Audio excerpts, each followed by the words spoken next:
খুব দ্রুততার সঙ্গে আমাদের সারিবদ্ধভাবে সবাইকে দাঁড়াতে দিন, কাতার করতে দিন। আপনাদের সহযোগিতা আর কিছুক্ষণের অপেক্ষা, আর মিনিট দশেকের মধ্যেই হয়তোবা শুরু হয়ে যাবে জানাজা।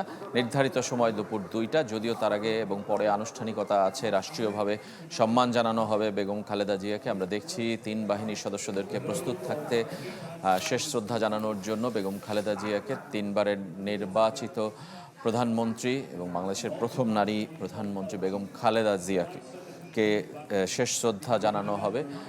ইতিমধ্যেই কিন্তু লোকে লোকারণ্য, যে যেখানে পেরেছেন দাঁড়িয়ে গেছেন। মূল মাঠ ভর্তি হয়ে গেছে। মানিক মিয়া এভিনিউর বিশাল সড়ক, সেটিও কিন্তু পরিপূর্ণ।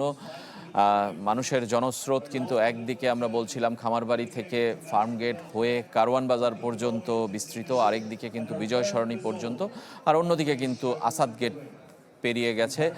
একদম আসলে জনবহুল একটা জায়গা বলতেই পারি, যে আসলে সম্পূর্ণ লোকে লোকারণ্য হয়ে গেছে পুরো এলাকায়।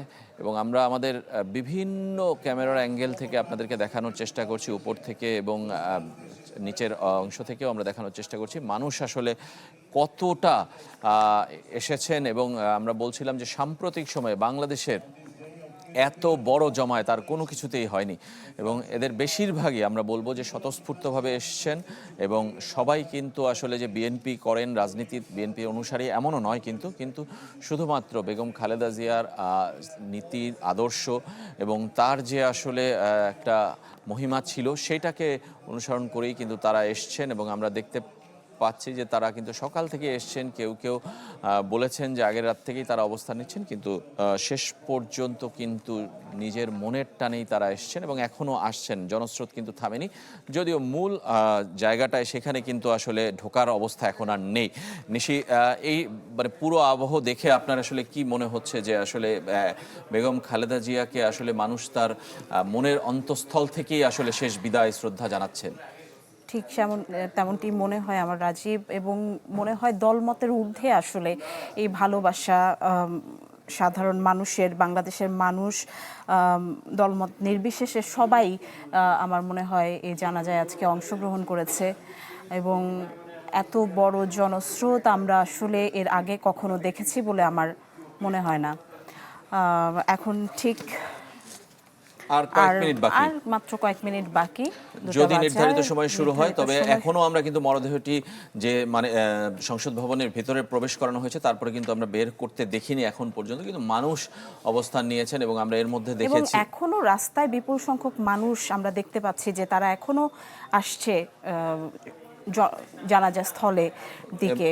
এবং আমরা বলছিলাম যে এই সময়টা মরদেহ বের করা হয়নি, কিন্তু আমরা দেখেছি যে ভারতের পররাষ্ট্রমন্ত্রী জয়শঙ্কর তিনি ঢাকায় চলে এসেছেন এবং তিনি কিন্তু আসলে আনুষ্ঠানিকভাবে ভারত সরকারের শোক বার্তা তারেক রহমানের হাতে ওনার বড় ছেলে তার কাছে কিন্তু পৌঁছে দিয়েছেন। সুতরাং আমরা অপেক্ষা করছি জানাজার শুরু হওয়ার, এবং জানাজার আগে নিশ্চয়ই আনুষ্ঠানিকতা হবে। তারেক রহমান অথবা প্রধান উপদেষ্টা তারাও হয়তোবা বক্তব্য রাখবেন এই সাধারণ মানুষের সামনে, সেইগুলো আমরা দর্শকদেরকে শোনানোর চেষ্টা করব, দেখানোর চেষ্টা করব। আপনাকে ধন্যবাদ জানাতে চাই ফারজানা নিশি আমাদের সঙ্গে যুক্ত থাকার জন্য।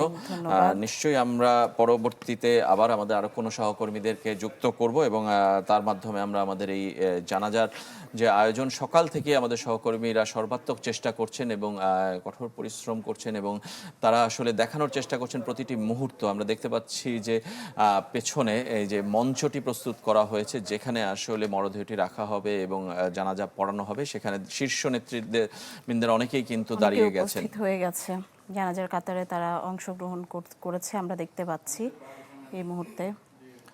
যে কোনো সময় কিন্তু মরদেহটি আনা হবে এবং এখানে আমরা যতদূর জানি যে প্রধান উপদেষ্টা সহ উপদেষ্টা পরিষদের সদস্য এবং পরিবারের সদস্য তারাই কিন্তু আসলে থাকবেন সামনের সারিতে। আর তার পেছনে কিন্তু আসলে অনন্ত লাইন, আমার মনে হয় যে আসলে এটা গুণে শেষ করা যাবে না। এবং কত মানুষ আজকে এই জানাজায় অংশ নিচ্ছেন সেটা আসলে একটা কঠিন হিসাব। আমার মনে হয় যে এটা হিসাব বের করাটা কঠিন, কিন্তু নিশ্চয়ই পরবর্তীতে চেষ্টা হবে কিংবা মানুষ বলবে যে কত মানুষ অংশ নিয়েছেন। কিন্তু সবাই এসছেন ভালোবাসার টানে এবং একদম অন্তরের অন্তঃস্থল থেকে ভালোবাসায়। রাস্তাগুলো ঠিক কানায় কানায় পূর্ণ হয়ে গেছে।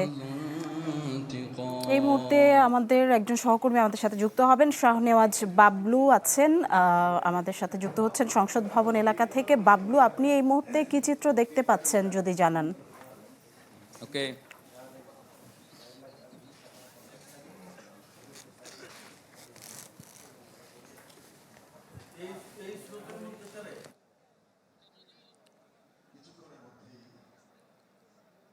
নির্ধারিত যে সময়ের কিছুক্ষণ আর বাকি রয়েছে, এর মধ্যেই বিএনপি চেয়ারপারসন বেগম খালেদা জিয়ার যে জানাজার নামাজ সেটি শুরু হবে।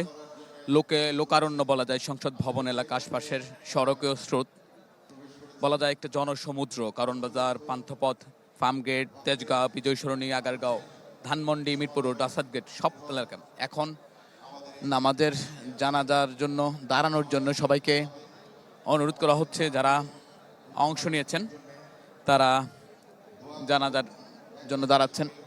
এখন দোয়া এবং নামাজ শেষে দোয়া করা হবে। সবাইকে কাতার সারিবদ্ধভাবে দাঁড়ানোর জন্য অনুরোধ করা হচ্ছে। সবাই এসেছেন বিএনপি নেত্রী বেগম খালেদা জিয়াকে বিদায় জানানোর জন্য। অনেকের মধ্যে নেতাকর্মীদের মধ্যে আবেগ আর শোকের মিছিল। সবাই অনেকেই কালো রঙের ব্যাচ ধারণ করে এসেছেন, দোয়া পড়তে যাচ্ছেন, অনেকে পড়ছেন। আশপাশের শুধু মানিক মিয়া এভিনিউ নয়, সংসদ ভবন এলাকায় নয়, আশপাশের যত অলিগলি রয়েছে শুধু মানুষ আর মানুষ। সর্বস্তরের মানুষ এসেছেন, কোথাও তিল ধারণের বলা যায় ঠাঁই নেই।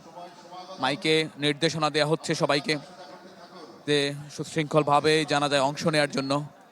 এবং আপনি জানেন কিছুক্ষণ আগেই যারা বিদেশি কূটনীতিক এবং রাষ্ট্রপ্রধানরা এখানে এসেছেন জানাজায় অংশ নেওয়ার জন্য, তারা ইতিমধ্যে সবাই এসেছেন। কিছুক্ষণের মধ্যে হয়তো জানাজা শুরু হবে।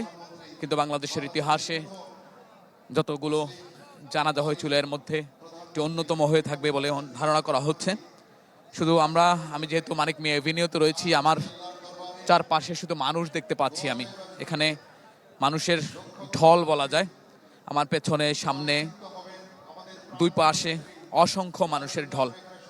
এখানে ঐতিহাসিক স্মরণকালের এক জানাজা হতে যাচ্ছে। ইতিমধ্যেই সবাইকে জানাজায় শরীক হওয়ার জন্য সুশৃঙ্খলভাবে কাতারে দাঁড়ানোর জন্য অনুরোধ করা হচ্ছে মাইকে। কেউ যাতে বিশৃঙ্খলতা না করতে পারে এবং সবাই জানাজা সম্পন্ন হওয়ার পরও সবাইকে সুশৃঙ্খলভাবে এলাকায় থাকার জন্য অনুরোধ করা হয়েছে। এবং বলা হচ্ছে কেউ যাতে এই জানাজাকে কেন্দ্র করে নস্যাৎ করার জন্য কোনো ষড়যন্ত্র যদি করেও থাকে সেটা যদি নস্যাৎ না হয়, নস্যাৎ করতে না পারে, সেজন্য সবাইকে সতর্ক থাকার আহ্বান জানানো হচ্ছে। আপনি জানেন ইতিমধ্যেই ভারতের পররাষ্ট্রমন্ত্রী জয়শঙ্কর এসেছেন এবং জাতীয় সংসদ ভবনে তাকে শুভেচ্ছা জানিয়েছেন এবং তাকে তারেক রহমান বিএনপির ভারপ্রাপ্ত চেয়ারম্যানের সঙ্গে তিনি সাক্ষাৎ করেছেন। সেখানে তার কন্যা জাইমা রহমানও ছিলেন আমির খসরু মাহমুদ চৌধুরী এবং দলের সিনিয়র নেতারা।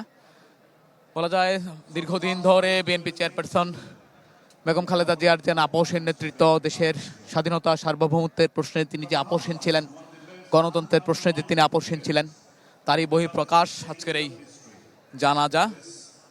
এই জানাজার লাখো মানুষ তার জন্য দোয়া করতে এসেছেন। অনেকে এসেছেন সারা দেশের, সেই টেকনাফ তেঁতুলিয়া থেকে এসেছেন। তারা বলছেন বিগত ফ্যাসিবাদ বিরোধী আন্দোলন করতে গিয়ে তারা যে নানা নির্যাতন নিপীড়ন শিকার হয়েছেন, এর কাছে তাদের এই কষ্ট কিছুই না। তারা শুধু তার নেত্রীর জন্য দোয়া করতে এসেছেন। আপনি জানেন এখানে শুধু পুরুষ নয়, নারীদের জন্য আলাদা ব্যবস্থা করা হয়েছে। তারা অনেকে এসেছেন, নারীরা এসেছেন এই জানাজায় অংশ নেওয়ার জন্য। তো বেগম খালেদা জিয়ার বর্ণাঢ্য রাজনৈতিক জীবনে তার যতটুকু পাওয়া ছিল, শেষ পাওয়ারটুকু বলা যায় এই জানাজায় লাখো মানুষের অংশগ্রহণ।